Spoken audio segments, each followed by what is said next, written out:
नमस्कार किसान भाइयों, इस वीडियो में आपको कद्दू की खेती कैसे की जाती है पूरी जानकारी दी जाएगी। किसान भाइयों, कद्दू की खेती सभी सब्जियों में सबसे ज्यादा फायदेमंद खेती है, क्योंकि यह खेती का जो रीजन है आपको सबसे अधिक फायदे का, वो दो रीजन के कारण है।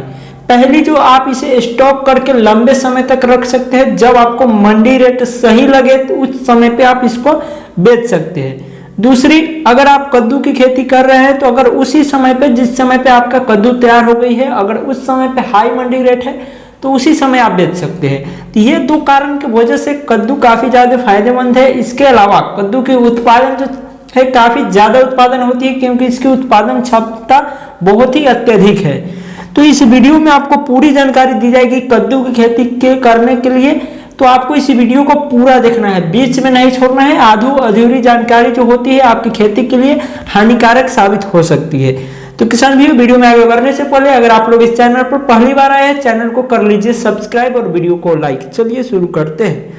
तो कद्दू की खेती हम 10 पॉइंट के आधार पर जानेंगे, जो कि पहली हमारी पॉइंट रहने वाली है कद्दू की खेती करने के लिए उपयुक्त मिट्टी, दूसरी जलवायु, तीसरी तापमान एवं चौथी जो पॉइंट है कद्दू की उन्नत किस्में। किसान भाइयों, अगर आप सही उन्नत किस्में का चुनाव कर लेते हैं, आपको वीडियो लास्ट तक देखना है, क्योंकि किसान भाई गलती यहीं पे करते हैं, उन्नत किस्में गलत चुनाव करते हैं, जिसके कारण से उनके कद्दू में उत्पादन कम मिलती है। और काफी सारे किसान भाई कमेंट करते हैं कि मुझे कद्दू में उत्पादन कम मिल रही है। तो सही वैरायटी आपको लगाना है। उसके बाद आप खेत की तैयारी करते समय गलती कर देते हैं कि जो खाद एवं उर्वरक की उचित मात्रा होती है वो आप नहीं डाल पाते हैं। तो इस वीडियो में आपको खाद एवं उर्वरक कितना डालना है एवं कौन सी खाद डालना है ये भी बताई जाएगी। उसके अलावा आपको बताया जाएगा कद्दू में लगने वाले रोग एवं उनके रोग नियंत्रण, कद्दू में कितनी बार सिंचाई करें, कद्दू की बीज रोपाई का सही समय और तरीका क्या है, कद्दू में अधिक से अधिक उत्पादन लेने का सीक्रेट तरीका क्या है, ये संपूर्ण जानकारी। चलिए शुरू करते हैं।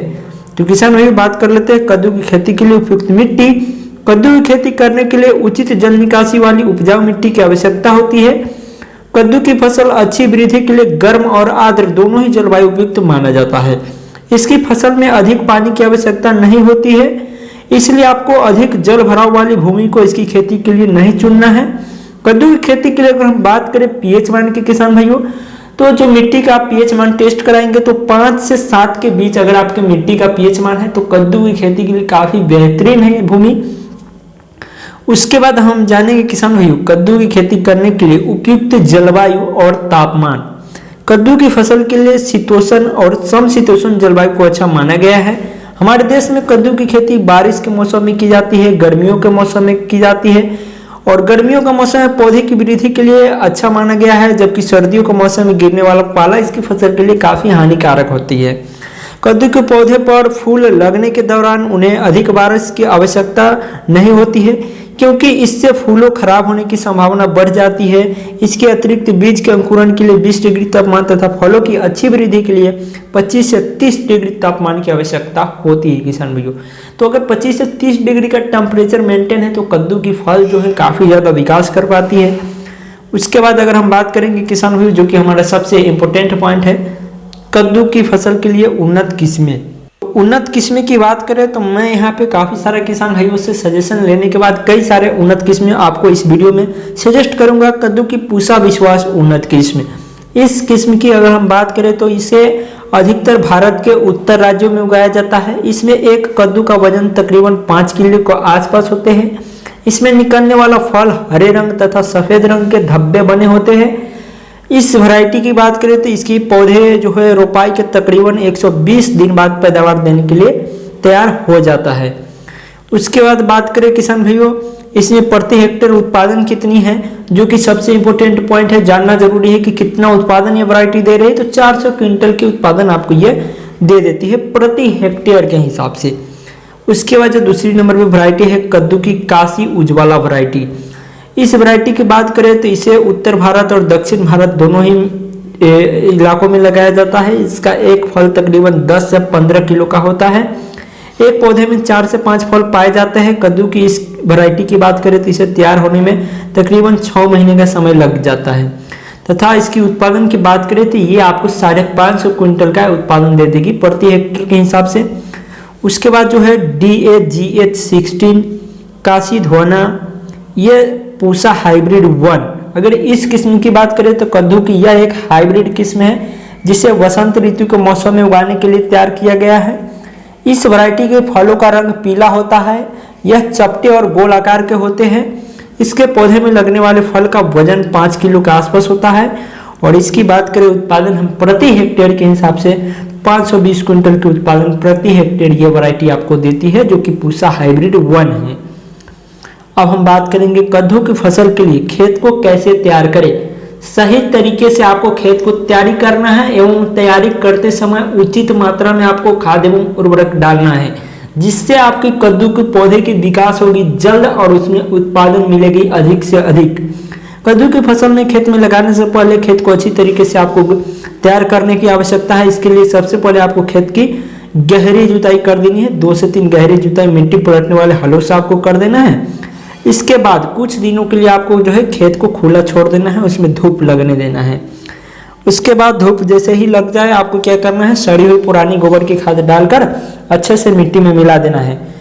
जैसे ही आप एक जुताई और करवाएंगे, आपका जो गोबर की खाद है और मिट्टी है दोनों एक दूसरे को आसानी से मिल जाएगी। खाद को ठीक से मिट्टी में मिलाने के बाद आपको पटा लगाकर खेत को समतल कर देना है। इस समतल खेत में आपको कद्दू की फसल को उगाने के लिए क्यारियों को तैयार कर लेना है। उसके बाद आप कद्दू के पौधे को लगा सकते हैं या डायरेक्ट बीज को लगा सकते हैं, लेकिन मैं यहाँ पे सजेस्ट करूंगा आप कद्दू का नर्सरी तैयार करके ही लगाए तो ज़्यादा बेहतर होगा। किसान भी बात करते हैं कद्दू की बीज की रोपाई का सही समय और तरीका। कद्दू की बीज की रोपाई को किसान अपने हाथ से ही करते हैं। 1 हेक्टेयर खेत में तकरीबन 3 से 4 किलो बीज की आवश्यकता होती है। बीज को खेत में लगने से पहले उन्हें थीरम या बाविस्टिन की उचित मात्रा का घोल बनाकर उपचारित कर लेना होता है। इसके बाद इन बीजों को खेत में तैयार की गई जो घोरे नुमा क्यारियाँ होती है उस पर आपको लगाना है। तैयार किए गए क्यारियों के बीच आपको तकरीबन 4 से 5 मीटर की दूरी होनी चाहिए। वही रोपाई किए गए बीजों के मध्यम तकरीबन 1.5 से 2 फीट की दूरी होनी चाहिए। इसके पौधे के विकसित होने के लिए ये जो दूरियां हैं ये मेंटेन रखना जरूरी है। किसान भी उसके बाद बात करें कद्दू के पौधे में सिंचाई का तरीका, तो कद्दू के पौधे में बीज अंकुरण के लिए अधिक सिंचाई की आवश्यकता होती है। पर्याप्त मात्रा में सिंचाई होने पर इसकी पौधे पर लगने वाले फल अच्छे से विकास कर पाते हैं। कद्दू के खेत में नमी को बरकरार रखने के लिए बीज रोपाई के 3 से 4 दिन के अंतराल में आपको सिंचाई करने की आवश्यकता है। किसान भाइयों, गर्मियों के मौसम में इसके पौधे को सप्ताह में 1 बार पानी देना जरूरी है, किंतु बारिश के मौसम में यदि बारिश ठीक से हुई तो जरूरत पड़ने पर ही आपको सिंचाई करनी है, अन्यथा नहीं करनी है। जैसे अगर आपको समय समय पर बारिश हो रही है तो आपको सिंचाई की जरूरत ही नहीं है। अगर बीच में नहीं हो रही तो आप वहाँ पे सिंचाई कर सकते हैं। कद्दू के पौधे में अगर उर्वरक की उचित मात्रा की बात करें तो यदि आप कद्दू के पौधे में अच्छी पैदावार प्राप्त करना चाहते हैं तो इसके लिए आपको इसमें अच्छी मात्रा में उर्वरक देने की आवश्यकता है। इसके लिए खेत की जुताई के समय तकरीबन 15 गाड़ी पुरानी गोबर की खाद आपको डालना है और उसको मिला देना है। इसके बाद आपको जैविक खाद के रूप में वर्मी कंपोस्ट खाद का इस्तेमाल करना है। किंतु अगर आप रासायनिक खाद के रूप में चाहते हैं तो 40 केजी नाइट्रोजन, 50 केजी पोटास और 50 केजी फास्फोरस की मात्रा को खेत की आखिरी जुताई के समय प्रति हेक्टेयर के हिसाब से छिड़क देना है। इसके साथ ही 40 किलो नाइट्रोजन की रासायनिक खाद के रूप में आपको सिंचाई के साथ देना है। तो नाइट्रोजन, पोटास, फास्फोरस और ये क्या बोला है नाइट्रोजन फिर से आपको सिंचाई के समय देना है। तो इस तरीके से आप कर सकते हैं कद्दू की खेती। हम आपसे मिलते हैं अगली वीडियो में किसी और नए टॉपिक के साथ, नए जानकारी के साथ। तब तक के लिए जय भारत, वंदे मातरम, जय जवान जय किसान। इस चैनल पर पहली बार आए हैं, चैनल को सब्सक्राइब कर लीजिए और इस वीडियो को और भी किसान भाइयों तक शेयर कर दीजिए ताकि और भी किसान भाई जान सके।